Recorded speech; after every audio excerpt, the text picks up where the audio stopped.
This video was made with the help of the Magistral Library and Archives of the Sovereign Military Order of Malta.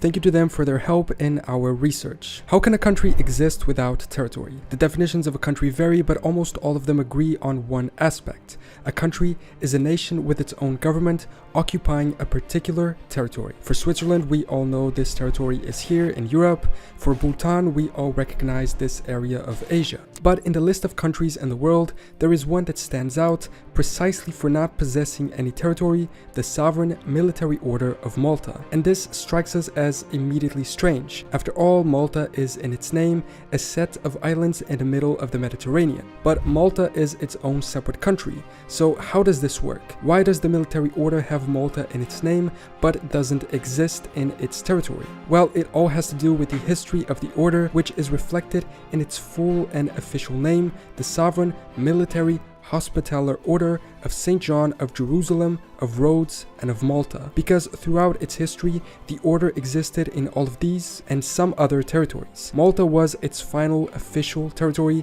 and so it remains today as the name for which they are usually known, despite the fact they only now exist in a couple of buildings in Rome, Italy, which enjoy extraterritoriality similar to what embassies have. In this video, we're going to learn two things. First, what the history of the order is, how it was created, what its purpose initially was, and how they evolved throughout history, moving throughout all of these territories. And second, what the order is like today, how it exists, what it does, how its purpose and work have evolved, and what life is like in and for the only country in the world that has no territory.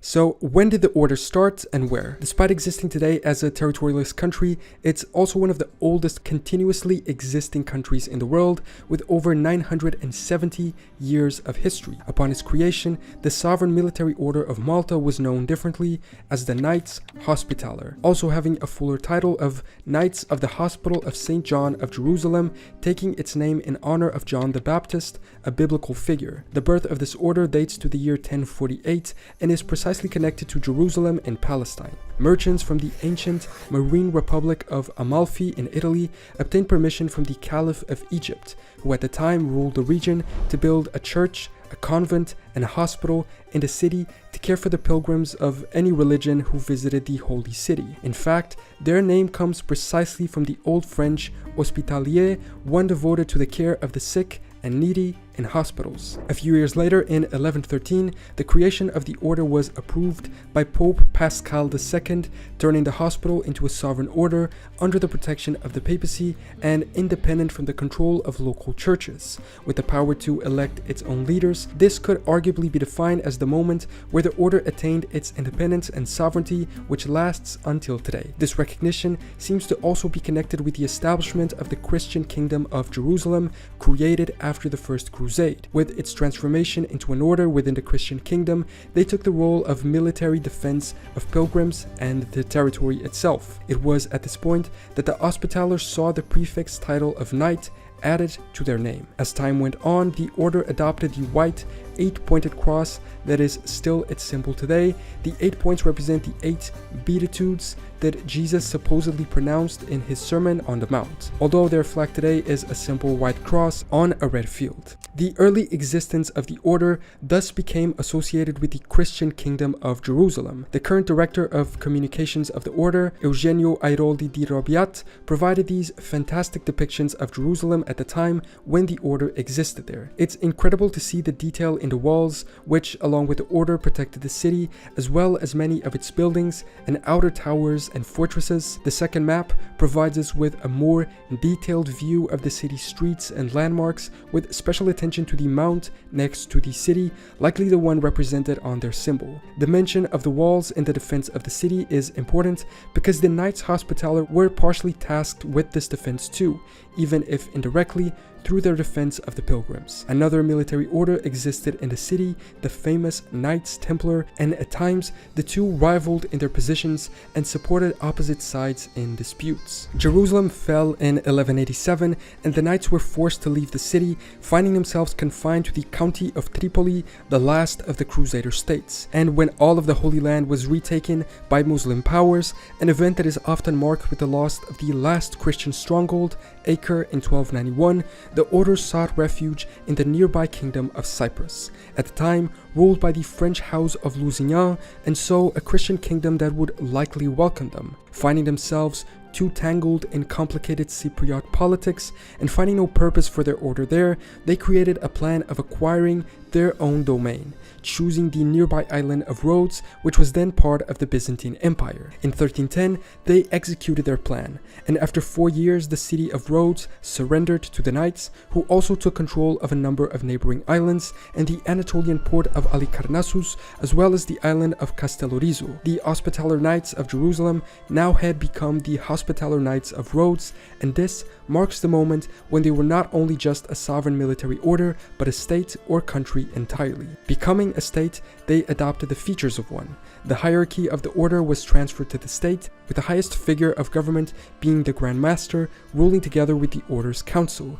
They began minting their own currency and maintaining diplomatic relations with other states. It was also at this time that the order organized its members into a more solid structure, dividing the knights into tongues, which did not confine them to which kingdoms in Europe they were from, but rather to which language they spoke, sort of a ethno-linguistic division. There were initially 7 languages: Provence, Auvergne, France, Italy, Aragon, England, and Germany. In 1462, Castile and Portugal split off from the Langue of Aragon and constituted the 8th. Each was administered by a prior or a grand prior.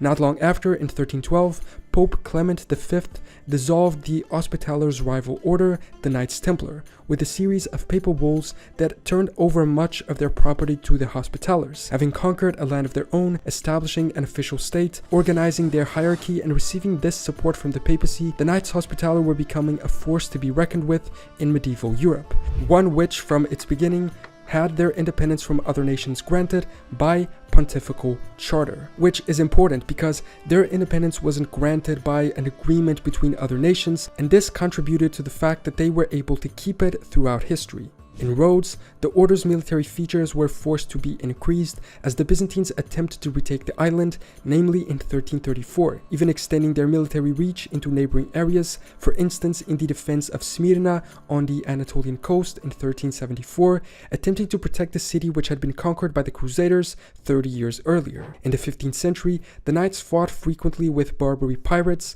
and they withstood 2 invasions by Muslim forces, one led by the Sultan of Egypt in 1444, and another by Ottoman Sultan Mehmed the Conqueror in 1480, who, after conquering Constantinople and defeating the Byzantine Empire in 1453, made the knights a priority target. Their bravery and dedication allowed them to resist for long, but not forever. In 1522, Sultan Suleiman the Magnificent, arguably the greatest sultan of the Ottoman Empire, led 100,000 soldiers and 400 ships to Rhodes, determined to conquer the island from the Hospitallers. The knights were well fortified, but their numbers were vastly smaller, fielding only 7,000 men. They resisted for 6 months until surrendering after the Sultan's clever use of explosives to destroy the city walls, retreating to the island of Sicily in Italy, a noble defeat which could only have been avoided by a miracle. They remained in refuge in Sicily for some years until 1530, when Pope Clement VII, who himself was a member of the Knights Hospitaller Order,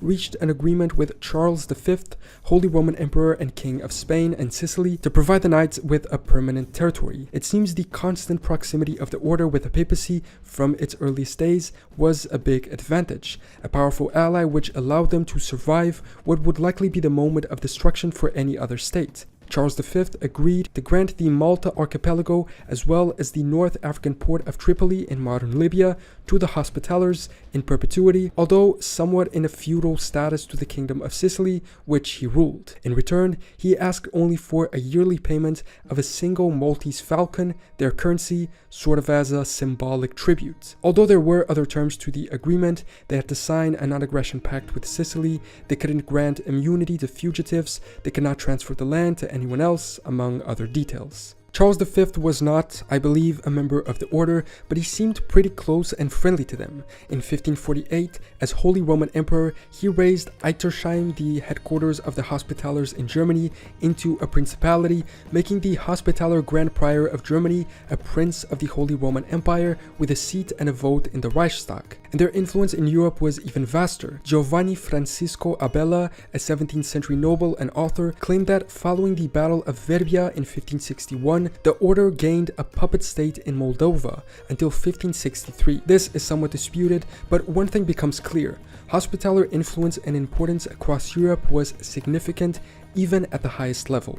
And so the Knights Hospitaller, first of Jerusalem, then of Cyprus, then of Rhodes, now became the Knights Hospitaller of Malta and Tripoli. Their rule over Tripoli was short, arriving in 1530. They only held control of the port city until 1551, when it was taken once again by the Ottoman Empire. The Knights were limited in manpower, and it seems it was difficult for them to hold control of both Tripoli and Malta. When given the choice of prioritizing one of them, they naturally chose Malta, which may have contributed to the quick loss of Tripoli. In 1553, Charles V also offered a third possession to them, the city of Media in modern Tunisia. However, the order refused to take control of the city since they decided it would be too expensive to maintain.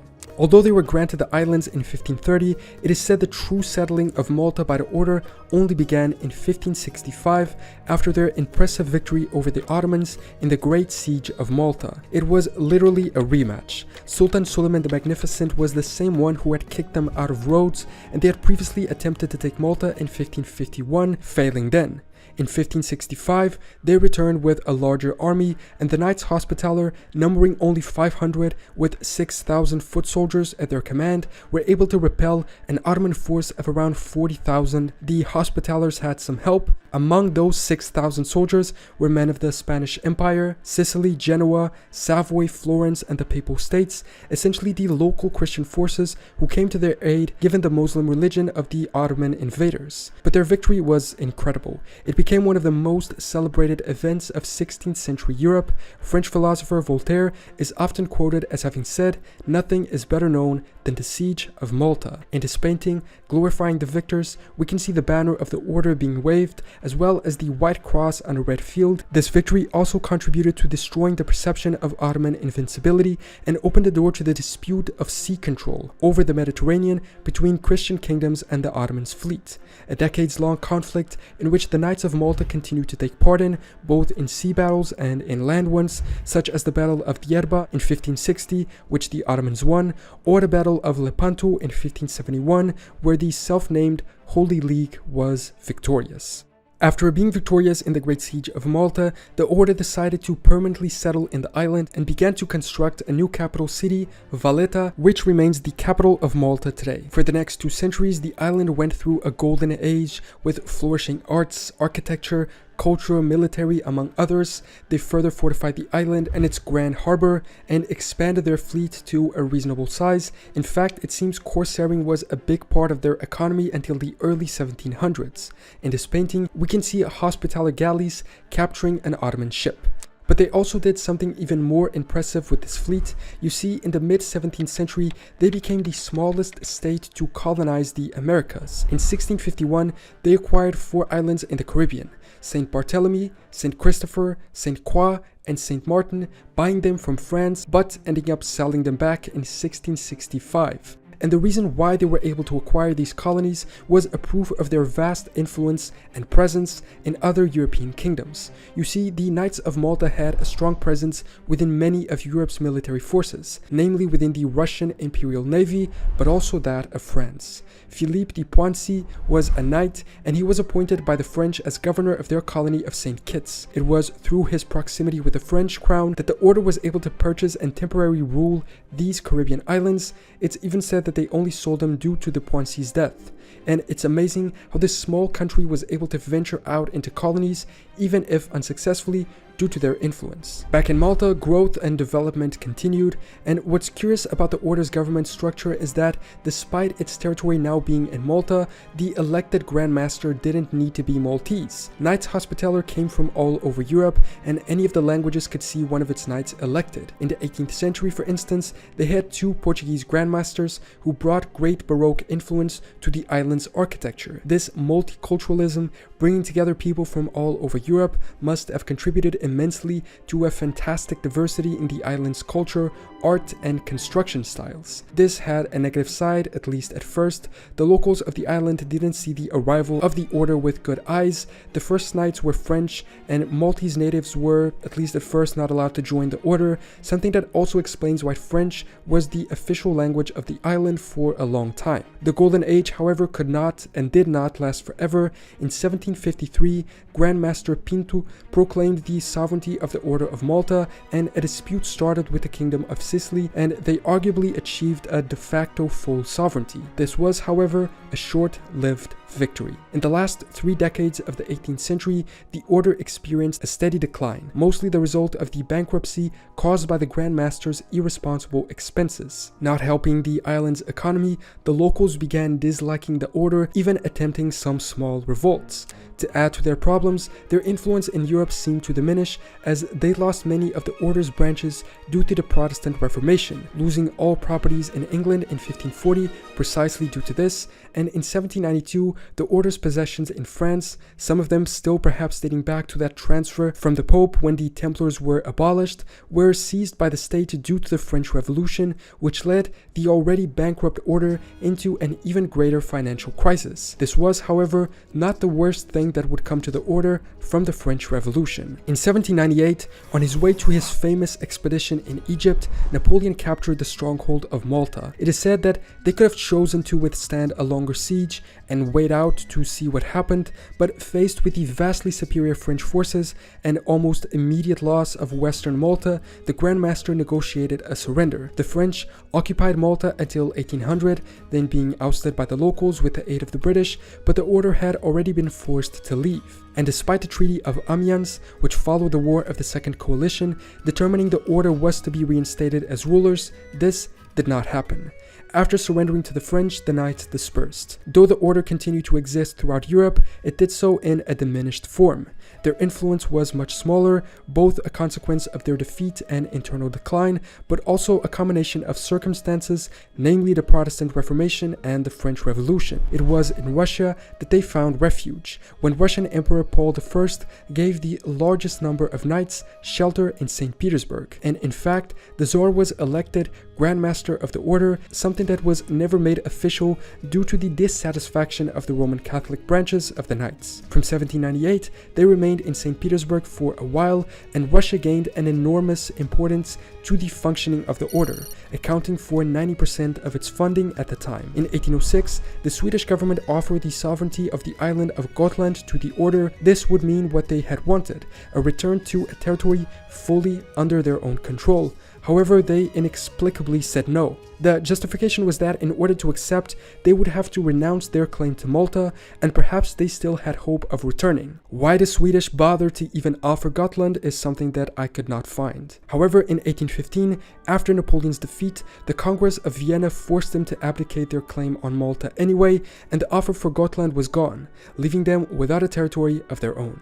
Moving back into Western and Southern Europe, although many of the knights remained in Russia, the order temporarily resided in Messina, Catania, and Ferrara by 1826, then moving their official residence to Rome in 1834, establishing themselves in the order's former embassy to the Papal States, the Magistral Palace in Via Condotti, and the Magistral Villa on the Aventine Hill, both of them in Rome. In 1879, Pope Leo XIII restored the office of Grand Master, which had been vacant for around 75 years, roughly since the death of Tsar Paul. This signaled the renewal of the order's fortunes as a humanitarian and religious organization close to the head of the Catholic Church and somewhat returning to the Papal State's historic protection. However, they maintained their sovereignty with their new headquarters in Rome, enjoying extraterritoriality status. Think of it as the same way the Vatican exists inside Rome. They do too, except they're even smaller than that, being reduced to 2 palaces. The loss of territory necessarily meant a loss of their military capabilities, and so the original hospitaller mission became the main activity of the order once again, humanitarian aid, with the added element of diplomatic relations that they had achieved and maintained throughout all of their existence. Today, the order has formal diplomatic relations with 111 states, having embassies in many of them, with countries also nominating their ambassadors to the order, usually coinciding with their ambassador to the Vatican. In this map, we can see which those are in red and orange. They maintain a special relation with the modern Republic of Malta, having shared their territory for so long.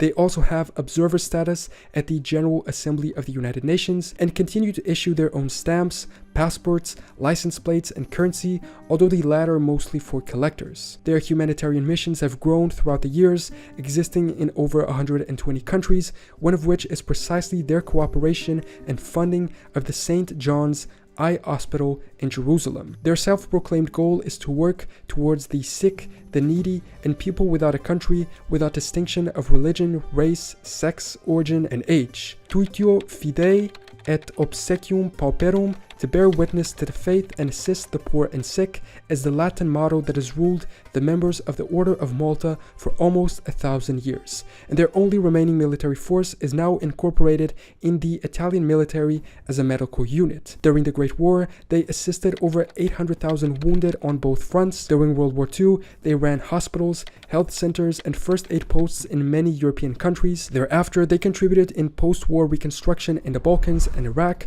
and they helped refugees from internal conflicts in Syria, Colombia, and the Democratic Republic of the Congo, currently providing further aid in Ukraine, Yemen, and many other countries facing conflicts. The Sovereign Order of Malta occupies a special place in international law. It's not a state because it no longer has a territory nor citizens, but it's also not an international organization. It is still usually recognized as a sovereign country, and their internal structure remains the same. They have their own constitution, an independent magistracy, tribunals, a head of state, the Grand Master, and a government, the Sovereign Council. In February of 2013, the order celebrated the 900th anniversary of its papal recognition, and they continue to exist today as such, a country without territory, but with a tremendously interesting history throughout many territories that they once called their own. Thanks so much for watching this video. Let me know in the comments if you have any additional information or corrections about this topic. Subscribe if you want, and I will see you next time for more general knowledge.